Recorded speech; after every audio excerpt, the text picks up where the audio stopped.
Você está ouvindo Lua Vai Dizer, com Luana Pinheiro, e esse é o episódio 1, Produção é Afeto. Oi, gente, estamos aqui, enfim, gravando esse podcast.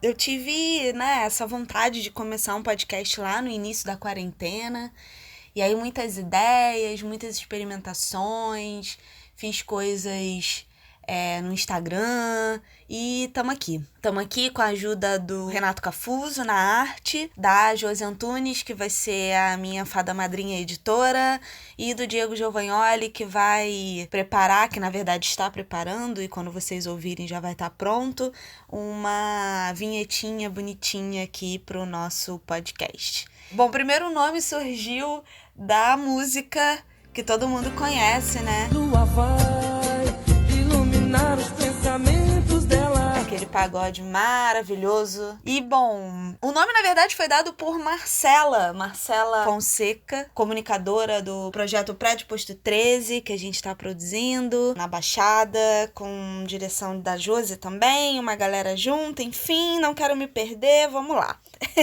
Bom, por que um podcast, né? Cara, eu acho que o podcast é legal porque você bota no ouvido e pode fazer qualquer coisa, como lavar louça, cuidar dos filhos, enfim, né? Viver a sua vida. E eu gosto de falar, eu gosto mais de falar do que de aparecer.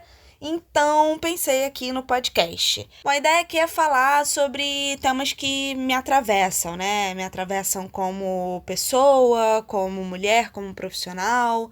Então, a ideia é falar aqui desde produção cultural, de cenas aqui da metrópole do Rio, nesses últimos, 17 anos que eu tô aí nos rolê da vida. Falar sobre, obviamente, Baixada Fluminense, meu cantinho, minha paixão.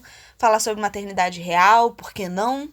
Falar sobre a cena audiovisual da Baixada, que é tão rica e imensa e começa lá com a nossa maravilhosa TV Machambomba. Falar sobre os desafios que é sobreviver no Rio de Janeiro, de várias formas, desde, como a gente cria filhos nesse lugar, como a gente cria possibilidades de ganhar dinheiro nesse lugar, vivendo de cultura, até, por que não falar sobre candomblé e astrologia, que são duas coisas que também me atravessam e que eu amo tanto. Enfim, esse podcast é para falar sobre coisas. Eu acho que é importante também lembrar e dizer que essa é a minha perspectiva, né? Esse podcast ele vai tratar sobre as minhas perspectivas e não sobre verdades absolutas. Então, tudo que eu disser aqui vai ver se é verdade. Vai dar uma olhada no Google, vai dar uma olhada na Wikipédia, vai ler, vai pesquisar, porque discordar também é importante. Para começar, eu quero falar um pouco da minha trajetória, né? O título desse podcast, Produção Cultural é Afeto, é porque eu quero falar sobre produção cultural como linguagem artística, que é uma coisa que eu acredito e muito, porque a gente cria métodos, a gente cria formas de fazer, principalmente da onde a gente vem, da onde eu venho, que é da Baixada, que é um lugar que não conta com políticas públicas para a cultura, são políticas quase que nulas. E eu venho de uma geração muito específica que surgiu no campo da arte e da cultura, ali pelos meados dos anos 2000, e que contou com uma política pública muito importante, vinda do governo Lula e do maravilhoso Gilberto Gil, com Cultura Viva e com todas as outras políticas que vieram junto ali naquele bolo. Me considero hoje uma sortuda e, bom, é por aí. Para chegar nesse lugar de falar de produção cultural como linguagem, eu quero falar um pouco, como eu disse, da minha trajetória e o que aconteceu nela para me tornar essa produtora que eu sou. Quando eu digo essa produtora que eu sou, é porque eu sou um tipo específico de produtora, né? Eu acho que antes da minha geração, a gente via muito o produtor cultural como essa figura empresária, né? Essa figura que detém a grana, que detém as possibilidades, que detém os contatos e que o artista procurava para que o projeto dele acontecesse. Eu acho que depois da minha geração, a produção cultural ela foi se transformando num lugar onde artistas, também artistas, né? Brabos por excelência, olhavam em volta e falavam: cara, não há possibilidade, não temos dinheiro, não temos mecenas, não temos produtores nesse lugar, que é especificamente a Baixada, e aí a gente pode falar também outros lugares da metrópole do Rio, como o Leste, como a Zona Norte e a Zona Oeste.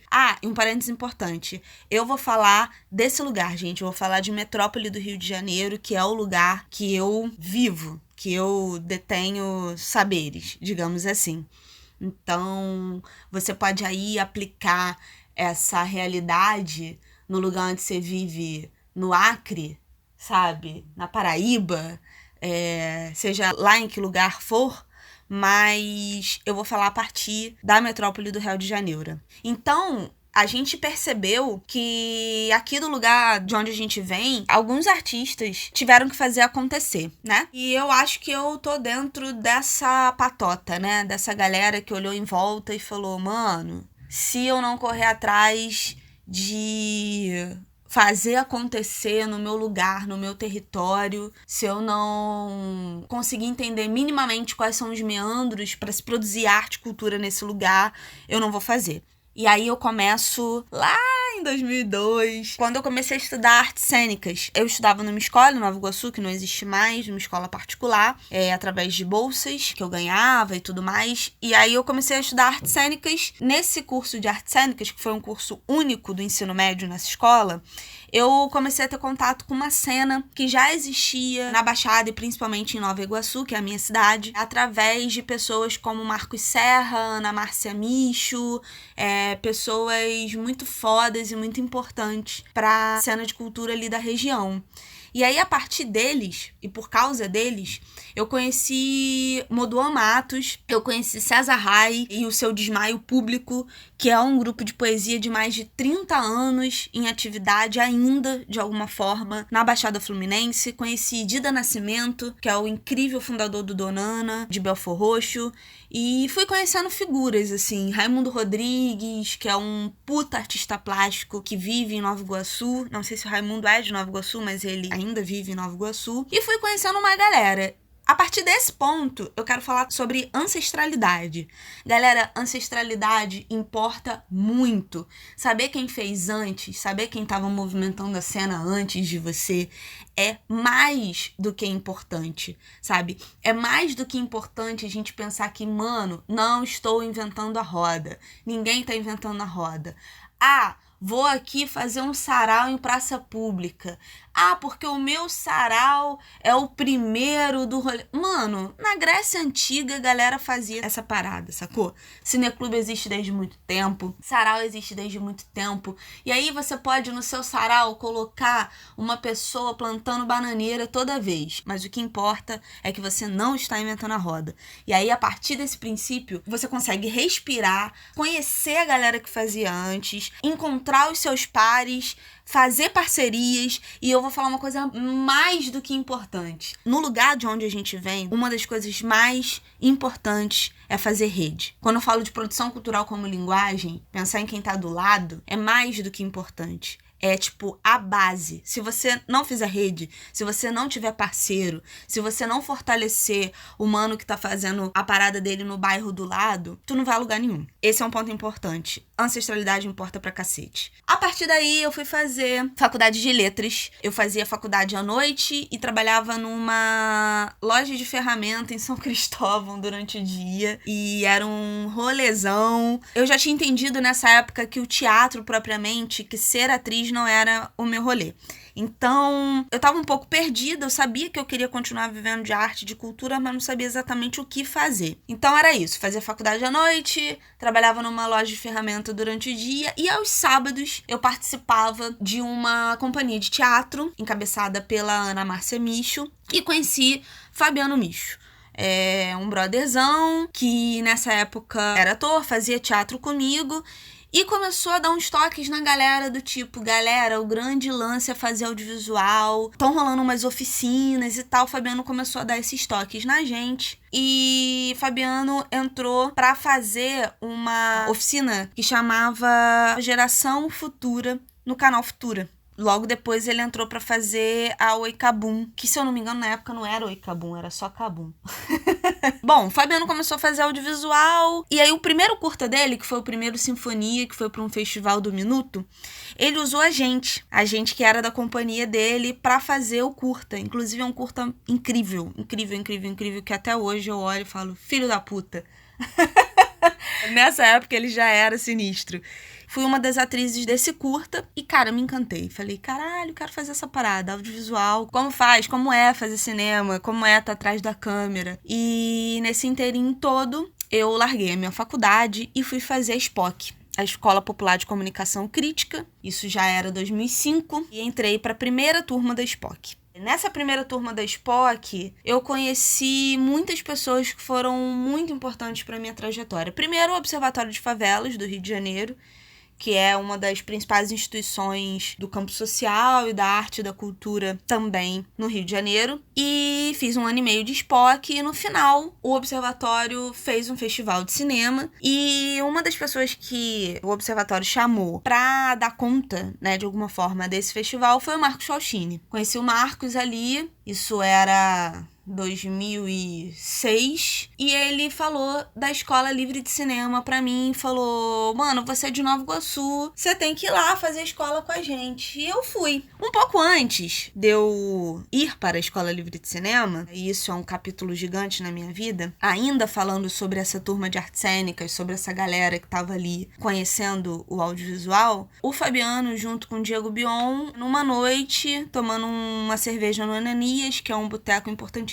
ali em Nova Iguaçu, tiveram a ideia do Buraco do Getúlio, do Cineclube Buraco do Getúlio, mítico e importantíssimo, e a gente caiu de cabeça no buraco.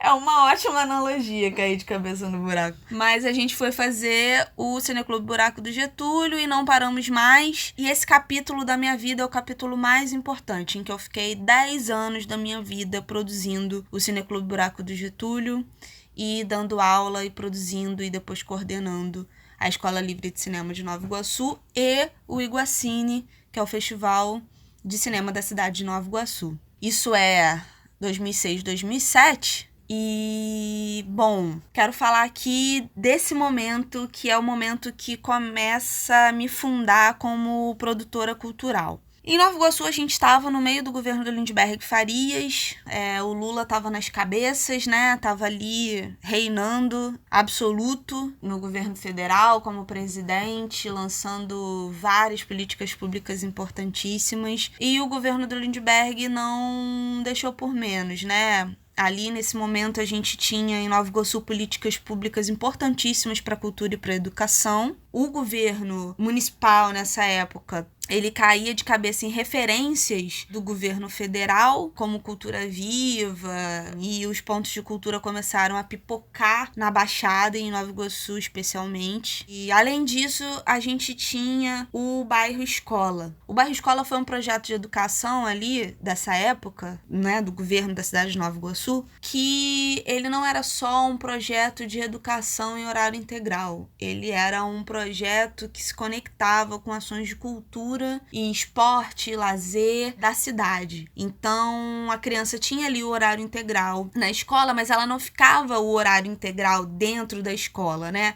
As crianças, elas saíam da escola com monitores e com professores para fazerem outras coisas fora da escola, com parceiros, e aí podia ser desde a escolinha de futebol do bairro, né, que recebia para agregar essas crianças da rede pública nas suas atividades, até a Escola Livre de Cinema de Nova Iguaçu, que foi fundada para receber o Bairro Escola também, como a galera do Nós do Morro, que fundou nessa época o Nós da Baixada, também para receber essas crianças no contraturno escolar. Foi foda. Foi um projeto importantíssimo que mudou completamente a vida da cidade.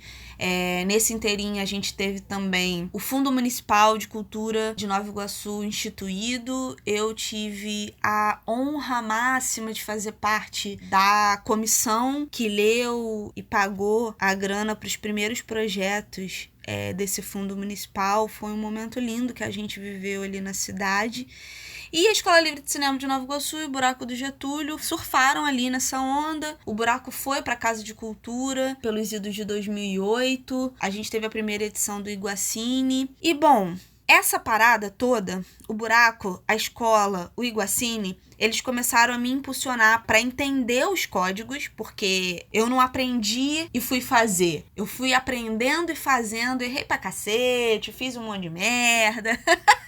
Mas fui entendendo como era a lógica da coisa, como era a lógica da produção cultural que eu gostaria de fazer para mim e para os meus. Foi esse momento que me impulsionou a abrir os códigos. Além da escola, especificamente, né? Além de produzir um espaço de cultura, além de produzir o Buraco do Getúlio, que era um cineclube que tinha um recorte muito fundamentado, e eu vou falar disso um pouquinho mais pra frente quando eu for falar de metodologia. Nesse bolo ali do Buraco e da escola, eu produzi seminário, eu produzi filme, eu produzi o Iguacine, que é festival, eu melhorei a minha oratória porque o Marcos, que na época, né, era o coordenador da escola, ele me colocava em várias rabudas, assim, ó, Luana, hoje você vai falar sobre a escola pra, sei lá, um professor da UF que vai vir aqui conhecer a escola. E é isso. Fui aprendendo fazendo, fui entendendo o meu lugar no mundo, fui me entendendo como pessoa, como mulher, como baixadense, como pessoa periférica, fui entendendo coisas do meu passado também, né? E aí as coisas vão se movimentando dentro da gente, assim, cara,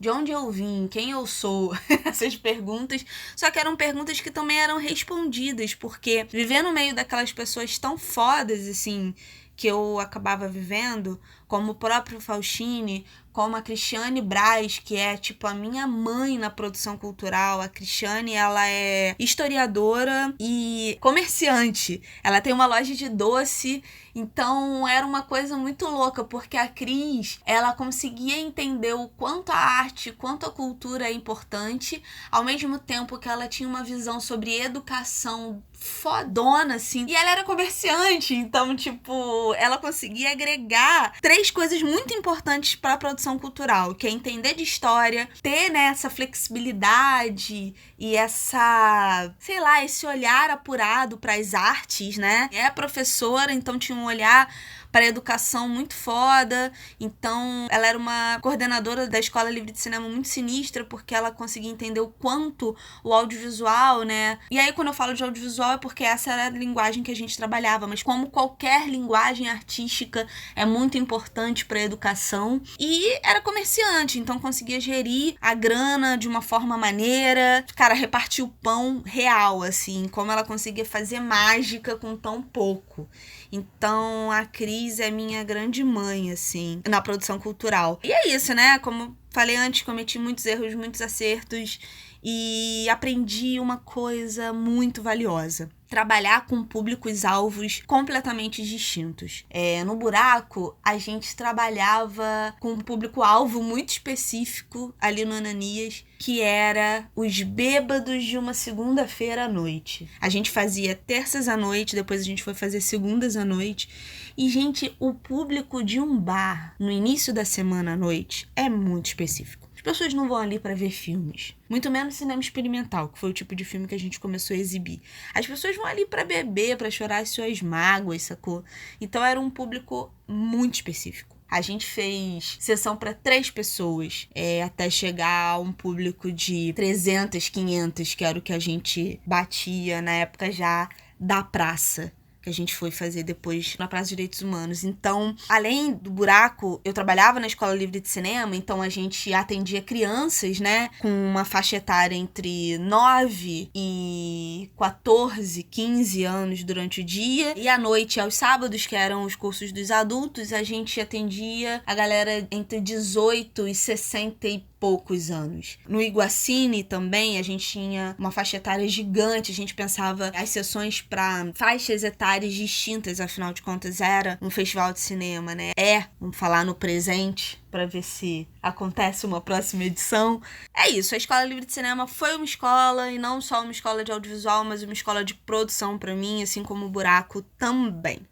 E aí, eu já vou fazer aqui um pulo no tempo, né? Porque aí eu fiquei anos nessa de aprender, de fazer, de errar, de voltar. E vou chegar lá em 2013, quando a gente teve toda aquela zoeira, quando o mundo começou a entrar numa espiral muito louca aqui no Brasil. A gente teve ali as manifestações, né, de 2013, e isso fez com que muitas coisas se modificarem em muitos cenários e também no cenário cultural. Começaram a surgir eventos de rua, eventos que aconteciam e eram fomentados na rua, muito com esse discurso da ocupação do espaço público. Então a gente começou a olhar para isso, né? A Escola Livre de Cinema ali com o Iguacine, ela já fazia eventos na rua, já fazia exibições em praça pública, mas não era a coisa principal da Escola Livre de Cinema, fazer coisas na rua. Só que o Cineclube Buraco do Getúlio, ele começou a pescar essa parada. E ali em 2014, a gente olhou em volta, e aí pegando referências como o Sarau V em Nova Iguaçu, que foi um sarau muito importante nesse momento, que voltou a fazer experiências, né, na rua, que reativou a Praça dos Direitos Humanos, que é uma praça foda, que é muito bem localizada na Via Light, que é a principal via do centro de Nova Iguaçu, e importante para muitas pessoas de diversos contextos e linguagens. A galera do rap depois ocupou, a gente com o buraco depois ocupou, e a partir desse mote, tanto do Sarau V quanto do Sarau do Escritório, que acontecia na Lapa, que também, cara, reunia muita gente, e aí um salve pra Rebeca Brandão, uma das produtoras mais sinistras dessa metrópole. O Sarau do Escritório e o Sarau V fizeram a gente olhar, a equipe do Buraco do Getúlio se olhar e falar: cara, precisamos ir pra rua. A gente começou no Ananias, tinha ido pra Casa de Cultura de Nova Iguaçu. Chegou um momento que ficou sinistro a gente continuar na Casa de Cultura por conta de governos escrotos, de gestões muito escrotas. Que aí é isso, né? Aí já tinha acabado tudo, já tinha acabado todas as políticas de cultura, houve um desmonte bizarro, e a gente voltou pro Ananias. Quando a gente volta pro Ananias, a gente já tá muito com essa onda de rua novamente, né? O Ananias é um bar muito pequeno, então como a gente já tinha um público muito grande, não cabia mais só dentro do bar. A gente já tava ali lotando a rua. E aí quando a gente viu o Sarau V fazendo coisas, o Sarau do Escritório fazendo coisas, o Sarau do Escritório chamou a gente nessa época para ser um dos produtores convidados, que era uma coisa foda na metodologia deles, que a gente depois também fez um Ctrl+C, Ctrl+V, que era chamar produtores convidados, e a gente também foi pra rua.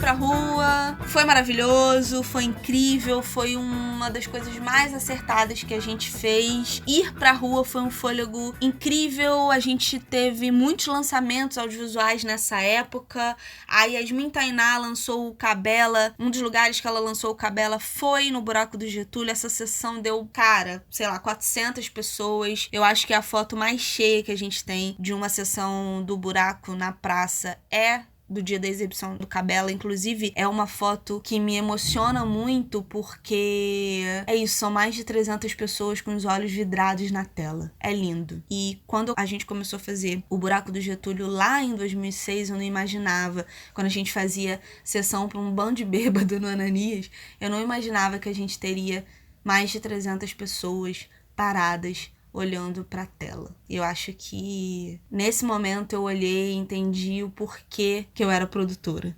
sabe? Foi um dos momentos que eu parei e falei, por isso que eu me fudi tanto, sabe? Por isso que eu abri mão de muita coisa, que eu abri mão de estar em festa de família, de ir em festas de escola do meu filho, eu abri mão de ver o meu filho dar os primeiros passos. E quando eu falo meu filho, eu tô falando do Ícaro, né, que é o de 10 anos. Foi nesse momento que eu olhei e falei, cara, por isso eu abri mão de tanta coisa. Fez sentido. Foi o momento em que real fez sentido. Bom, junto com o ir pra rua, o Buraco começou a revolucionar também sua metodologia. E é aí que eu vou começar a falar de método. Cara, eu aprendi que metodologia era importante com o Marcos Vinícius Falchini, que é um cara da metodologia. Hoje, a metodologia que ele deu o nome de Prática da Potência, que é a metodologia da Agência de Redes para a Juventude, e que foi a metodologia que ele começou a construir lá no início da Escola Livre de Cinema, eu aprendi com o Marcos que metodologia importava para você ter algum controle sobre a coisa, né? Para você olhar onde você tá e para entender aonde você quer chegar. E aí o Marcos é o cara do dispositivo, né? A gente usa muito essa coisa do dispositivo no audiovisual, que é a minha linguagem mãe, digamos assim, mas dá para você fazer dispositivo para tudo. A metodologia da Escola Livre de Cinema, ela já funcionava na base do dispositivo. Em 2009, a gente começou a desenhar real uma metodologia para a Escola Livre de Cinema que se baseava em 3 conceitos, que era a palavra, corpo e território, como elementos da imagem e do som, que é a base do cinema, imagem mais som e movimento. A escola já tinha ali uma metodologia, uma base muito pronta, né? Quando o Marcos deixa de ser coordenador da escola e quando eu fico com um pepino na minha mão, eu já tinha entendido qual era o rolê e o que eu precisava fazer para continuar mantendo a base da metodologia da Escola Livre de Cinema. Então, quando a gente olhava para uma prática, sei lá, esse ano ou esse semestre a gente vai fazer uma metodologia para chegar no final desse semestre ou no final desse ano com uma videoarte pronta a partir do passinho, né? Dessa coisa toda do que é o passinho nas periferias, do que foi o boom do passinho. O que a gente precisa fazer? Bom, a gente vai pegar alguém do passinho, a gente vai pegar alguém de cinema, que nesse caso eram os nossos mediadores ali encabeçados pelo Bion na escola. O que a gente precisa fazer? Juntar essas duas coisas e entender a partir de experimentações e de aulas como a gente junta essas duas coisas, nunca esquecendo os 3 eixos da escola, que era a palavra, corpo e território. No Cineclube Buraco do Getúlio não era diferente. O Buraco ele começa com um dispositivo muito pronto, que também é a base do dispositivo do cineclubismo, que é você ter dia, horário e local fixo para fazer a sua sessão. Por que essa é a base? Porque as pessoas começam a ficar assíduas. Não importa mais o que você vai exibir. Importa que o Buraco do Getúlio ou qualquer cineclube que exista vai exibir o seu filme naquele dia, naquele horário e naquele local. Então a pessoa chega um momento que ela não precisa nem mais ver divulgação. Ela já sabe que aquilo vai acontecer. Então o Buraco começou com essa base. Para além dessa base, a gente pegou 3 cineclubes de referência no Rio de Janeiro. O Beco do Rato, que funcionava no coração da Lapa, que exibia já na rua, lá em 2005, 2004, se eu não me engano, o Beco do Rato já exibia na rua. A gente pegou o Cachaça Cinema Clube, que exibia dentro do Odeon e que no final tinha um DJ set bem maneiro e servia cachaça de graça. Shot de cachaça, olha que maravilhoso. E o terceiro cineclube, que é o mítico, maravilhoso, incrível, nossa, vamos jogar confetes, que é o Cineclube Mate com Angu, que tá aí na ativa até hoje, o primo mais velho do Buraco do Getúlio, exibindo dentro da Lira de Ouro, um local importantíssimo para a cultura ancestral de Caxias, e também no final sempre tinha um rolezinho, seja uma banda, seja um DJ set, alguma coisa ali pra galera balançar o esqueleto. Só um recorte. Todos esses cineclubes que eu tô usando de referência exibiam curtas-metragens. Cara, o curta-metragem, ele é um bagulho muito importante, cara. É ele que dá o pontapé inicial pros cineastas, e principalmente pros cineastas que vêm de onde a gente vem, que não tem grana pra fazer uma parada megalomaníaca. E pra além, ele também é uma forma de fazimento em si. Cara, às vezes você tem uma história pra contar que não dura 90 minutos, sabe? É uma história que dura 10, é uma história que dura 3. E é tão importante quanto a história que dura 90 minutos, com ou sem grana. Às vezes você gasta uma grana pra fazer um curta-metragem de 5 minutos. E aí, galera, se vocês querem conhecer curta-metragens bacanérrimos produzidos, eu indico aqui Vinil Verde, por exemplo, que é um curta-metragem lindo. Eu indico aqui Saliva, do Ismir Filho, que é outro curta-metragem maravilhoso. E eu acho que eu vou ficar por esses, né? Já tá bom 2. O Buraco do Getúlio pega esses 3 cineclubes, faz um mix e surge dentro do Ananias, que é um bar super conhecido no Nova Iguaçu, exibindo curta-metragem experimental O que é muito importante. E, nossa, a gente era muito louco. A gente pegava uma galera que fazia, mano, Maya Deren, a rainha da videodança. Se eu não me engano, Maya Deren produzia ali pelos idos de 50, 60. A gente exibia essas paradas, Stan Brakhage, Kenneth Anger. Cara, a gente exibia essa galera ali pros bêbados no Ananias Bar. Pros bêbados e pros nossos amigos, que era a galera do rock, da geração Delírio, salve, salve, Sofia Pop. A gente agregava também a galera do circo, e aí um beijo aqui pro Tchatcho, Emerson Tchatcho, te amo. Cara brabo, brabo, brabo, da cena circense da metrópole fluminense, que já rodou o mundo. E não só exibia pra essa galera, como a gente olhava pra essa galera e falava, mano, a gente precisa, megalomaníacos, né? Como é todo adolescente, porque estávamos ali no final da adolescência ainda, apesar de achar que já éramos adultos, a gente olhava pra essa galera e falava assim, cara, essa galera também precisa ter espaço pra estar aqui, essa galera precisa estar aqui com a gente, fazendo coisas. Então, não satisfeitos em ocupar um bar, em exibir cinema experimental, curta-metragem, a gente agregava essa galera e fazia intervenções entre os filmes. Então a gente tinha intervenções de teatro, intervenções de circo, intervenções de dança, intervenções poéticas e no final sempre um show de alguma banda local. A primeira banda que tocou no Buraco do Getúlio foi a saudosa Sofia Pop, que abriu caminho para uma galera da cena do rock ali na Baixada Fluminense e da Zona Norte do Rio. Ai, gente, meu coração chega a apertar quando eu falo dessas coisas. Muita saudade. Nesse momento de céu em câncer todo, isso é um... Ai... Vamos lá. Então a gente começou assim. O Buraco, ele tinha essa metodologia. A gente conseguiu virar uma referência, e aí falando assim, sem falsa modéstia, a gente conseguiu virar uma referência de espaço, de apresentação artística na Baixada Fluminense e também pra metrópole. Uma galera também foi se apresentar no Buraco depois disso. A cena musical ficou tão forte ali no Buraco do Getúlio que a galera começou a olhar o Buraco como o lugar que as bandas queriam se apresentar, que a galera, principalmente autoral, almejava se apresentar, a galera queria ir lá. Isso é muito doido. A gente não tinha R$1, cara. Na maioria das vezes a gente não pagava as pessoas, a gente não tinha dinheiro pra fazer o cineclube. O Buraco, ele foi basicamente todo feito de dinheiro do bolso da equipe. O único momento que a gente teve dinheiro foi quando começou a onda de financiamento coletivo ali em 2014, que a gente fez uma campanha para arrecadar 10 mil conto para fazer 6 sessões do Buraco. E foi muito divertido, deu um trabalho do cacete, a gente ficou 3 meses entre planejar, executar e conseguir ganhar esses 10 mil reais, postando todo dia, pensando em estratégia de divulgação. E aí, repito, a gente aprendeu fazendo. Portanto, façam.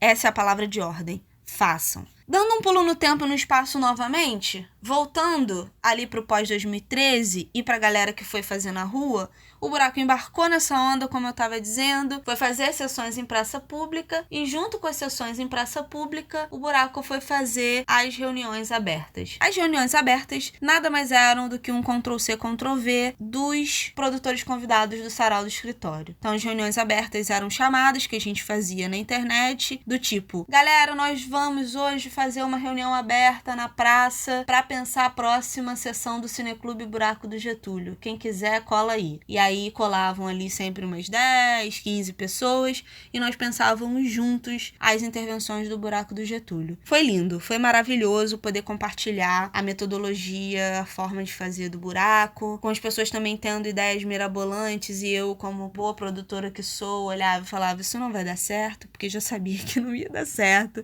Mas também de botar muita pilha, né? Depois de quase 10 anos de sessões, aí eu acho que a gente já tinha ali 8 anos de fazimento. Foi importante ter esse combustível novo, né? Pessoas novas ali contribuindo. Logo depois disso, final de 2015, início de 2016, eu saio do Buraco do Getúlio para alçar novos voos e a Escola Livre de Cinema encerra suas atividades porque a Petrobras quebrou. Todo mundo já sabe desse momento do país, né? Eu tô rindo de nervoso, gente, não porque é engraçado. Mas rolou essa parada, a escola nesse momento era patrocinada pela Petrobras. A Petrobras descontinuou os projetos de formação, foram os primeiros a ser descontinuados. E a escola, lógico, como acontecia lá na Baixada Fluminense, né? Um lugar visto pelas pessoas que fomentam política pública, principalmente política pública de cultura, acham menos importante, a escola foi uma das primeiras a rodar. E aí, eu saí do buraco, acabou a escola, o que eu vou fazer com isso tudo que eu aprendi, com o que eu sei? Recebi um convite para fazer parte da equipe de produção da Agência de Redes para a Juventude, num lugar muito específico, que era o de ser produtora dos eventos que aconteciam na agência. E paralelo a isso, eu fui convidada pelo Marcos Faustini a fazer a colaboração de roteiro do primeiro longa dele. Foram 6 meses incríveis em que eu pude escrever o meu primeiro roteiro, mesmo assim, né? Um roteiro que ia ser rodado. Obviamente eu tinha escrito outros roteiros, mas um roteiro que ia real ser rodado junto com o Marcos. Foi bem legal. Foram zilhões de sessões de roteiro, mas aí eu tive essa experiência de fazer o roteiro e depois fazer assistência de direção desse longa-metragem que chama-se Vende-se Esta Moto, que foi rodado no Batã, na Maré, na praia, ali na Barra, foi rodado no centro do Rio também. Foi uma loucura em pleno verão fluminense, depois de eu saber que tava grávida de João. 10 dias depois eu tava rodando Ventes. Foi uma loucura, mas foi um aprendizado incrível pra minha vida. Além de rodar o Ventes, produzi outras coisas. Eu produzi um festival de teatro, eu produzi o Se Essa Praça Fosse Minha, que o Douglas Rezende, também outro produtor importantíssimo nessa metrópole de Marechal Hermes, é um puta produtor teatral especificamente, então eu tive o prazer e a honra de ser convidada pelo Douglas para coordenar a produção do Se Essa Praça Fosse Minha, que foi um festival que rodou 5 cidades da Baixada, que me catapultou de novo pra praça pública no ano passado, né? Foi 2019. Então, assim, depois de muitos anos na escola, no buraco, eu vivi outras coisas no campo da produção cultural que foram muito importantes pra mim. E aí, cara, pra finalizar esse podcast, eu quero falar um pouco da produção cultural como linguagem, né? Luana, o que quer dizer isso? Cara, o produtor cultural, eu acredito, eu tenho essa crença, ele é tão artista quanto artista. Ele cria método, ele cria sua forma de fazer. Tem produtor cultural que usa caderno, tem produtor cultural que não usa caderno. Tem produtor cultural que salva seus arquivos no próprio computador e tem produtor cultural que salva na nuvem. Então, o produtor cultural cria os seus métodos, né? Eu tenho uma crença no método, tenho uma crença de que a linguagem do produtor vem desse método de fazimento. Eu tenho a crença nos dispositivos. Dispositivo é sempre muito importante. Se o seu evento vai acontecer na rua, ok, ele vai acontecer em quantas horas, em quantos dias, para quantas pessoas? Qual é o seu público-alvo? Eu acredito muito em abertura de códigos. Se você aprendeu, compartilha. Eu tenho certeza que prender o saber para você não te leva a nada. A gente tá aí com a academia demonstrando isso. Academia para quem, né? Quem tem acesso à academia? Quem é que pode ter aula na Praia Vermelha, 12h, 1h da tarde? Eu nunca pude. Então, assim, não tenho formação acadêmica por causa disso. Então, eu acredito na abertura dos códigos. Sempre. Tenha uma crença na rede como se ela fosse uma santa. Faça sua rede, encontre os seus pares, vá a eventos dos outros, veja filmes, leia livros, e não só das pessoas que têm nomes importantes, sabe? É importante ler Saramago, mas também é importante você ler o livro que o seu mano que escreve poesia no teu bairro ali do lado, na tua cidade, escreveu também, sabe? A gente tem livros aí lindos do próprio Modoan Matos, que eu já falei aqui. A gente tem livros do Luiz Guarnier, que fazia o Sarau Rua, junto com Beth Gomes, que é outra produtora lindona, de Nova Iguaçu. Heraldo HB, mestrezão, fundador do Cineclube Mate com Angu e um escritor incrível. Leia livros do Heraldo HB. Cara, é isso. São muitas pessoas. Não vou lembrar de todo mundo agora. Mas lê livro das pessoas que estão ao seu lado. Veja filmes das pessoas que estão ao seu lado. Ouça música das pessoas que estão ao seu lado. Cara, Marcão Baixada, Rodrigo Caê, Jova, meu lindo Diego Giovagnoli, que eu tive a honra de escrever o release do EP que ele acabou de lançar. Ouçam. Rafael Mike, que explodiu, mas é um cara de Nova Iguaçu. Ouça as músicas desse cara. Então, é isso, cara, assim, encontre seus pares, olhe em volta, você não tá sozinho. Se você precisa às vezes de uma caixa de som, se você tiver uma rede, você pode ter certeza que alguém vai ter a caixa de som pra te ajudar, sacou? Conheça o seu público-alvo, conheça. É muito importante que os outros artistas do seu lugar colhem no seu evento. Cara, é importantão, eu acabei de dizer isso, mas é mais importante ainda que você chegue na senhorinha da esquina que vende cachorro-quente para chegar no teu evento. É mais importante ainda que você chegue no moleque da escola municipal daquele bairro que você está fazendo o seu evento. Então, assim, conheça o seu público-alvo, vá atrás do seu público-alvo. Não acredite que se você lançar uma filipeta na internet, um evento na internet, o seu público vai chegar, porque o seu público não vai chegar. Você tem que andar. Você não precisa de uma filipeta impressa, você só precisa falar. Então vá atrás do seu público-alvo, sabe? Vai dar trabalho, você vai ficar todo queimado de sol, você vai pegar chuva, você vai gastar uma grana de passagem, mas vá atrás do seu público-alvo. Outro ponto, prestadores de serviço. Um produtor cultural que se preze tem os seus prestadores de serviço na manga. Cara, assim, você precisa confiar, né? Assim, você vai contratar um transporte. Preciso de um transporte, beleza, só tenho essa grana e transporte é imprescindível pro meu evento. Cara, contrata o prestador de serviço, vai dar ruim a primeira vez, vai dar ruim a segunda vez, vai dar ruim a terceira vez, mas você vai encontrar aquele cara que não vai te deixar na mão. Ah, eu preciso transportar equipamento. Você vai alugar um caminhãozinho, você vai dar ruim uma vez, vai dar ruim 2 vezes, vai dar ruim 10 vezes, você vai encontrar o cara que não vai mais te deixar na mão. E assim sucessivamente, sabe? Pra alimentação, pra qualquer coisa, galera, assim, tipo, vão te deixar na mão, mas vai ter uma hora que você vai encontrar aquele cara que vai te salvar. Outra coisa, a produção cultural, ela é atingida em cheio pelas políticas públicas de cultura e pela política por si só daquela cidade, daquele estado ou daquele país que você se encontra. Então, assim, corra atrás das políticas que estão sendo feitas no seu lugar.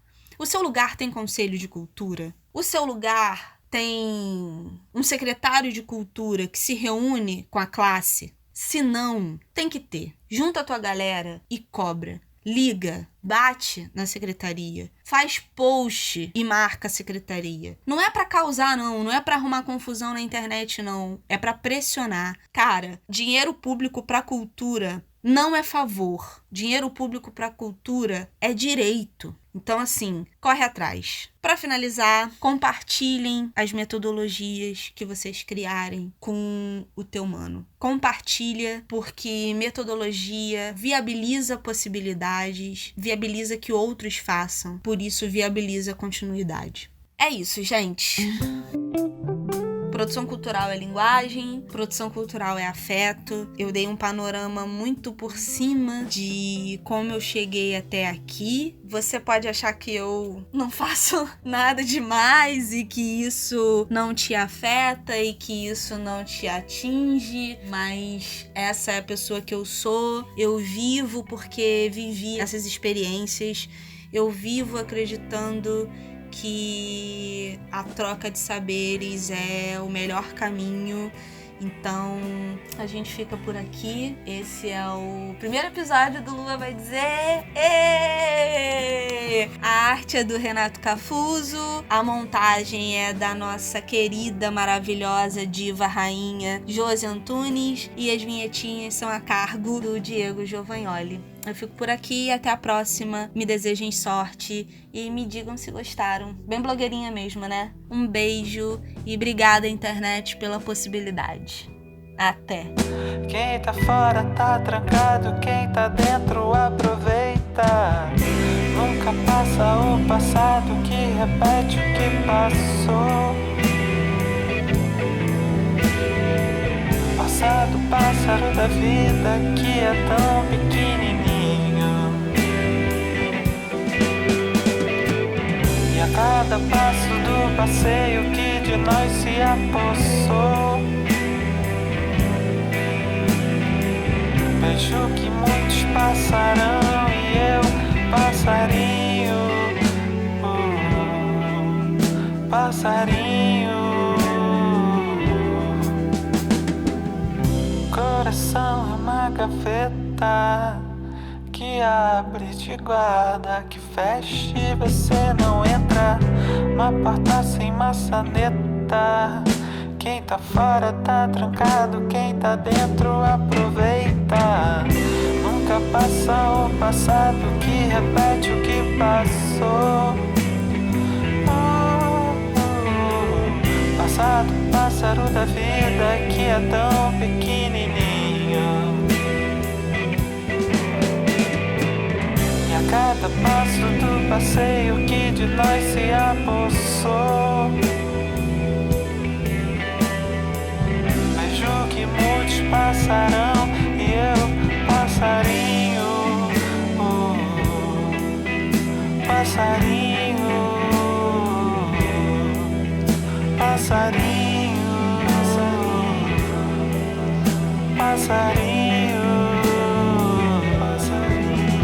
passarinho, passarinho, passarinho.